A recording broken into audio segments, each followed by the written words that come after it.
бројките се многу сериозни.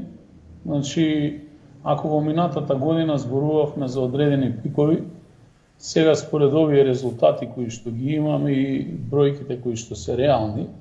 ние сме се уште во пик, но допрва и ќе влегуваме во пик според предпоставките на општинскиот штаб за заштита и спасување. Например, вкупниот број на позитивни случаи до сега во Куманово имаме некаде околу 5400 луѓе и сметам дека треба да се превземат и посериозни мерки во делот на спречување на ширење на ковид кризата. А тие мерки првенствено зависат и од самите нас граѓаните, но и од она што надлежните институции ќе го дават како одредено задолжување на граѓаните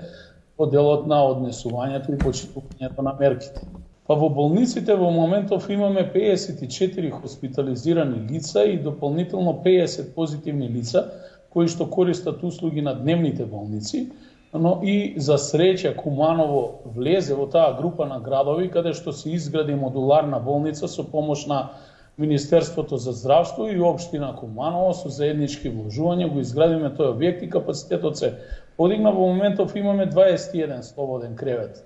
на оделенијата, ковид оделенијата во Куманово и болницата има капацитет да се носи со состојбата и затоа сметаме дека требаше да дојде до таа една целосна изолација првично на Куманово, подоцна на регионот, државата да се штити во делот на влез и излез и да имавме поголема контрола на состојбата. За жал денеска сме тука кај што сме се соочуваме со кризата и ние како општински штаб сме должни и ги следиме насоките кои што доаѓаат од повисоките државни органи и од Комисијата за здравство.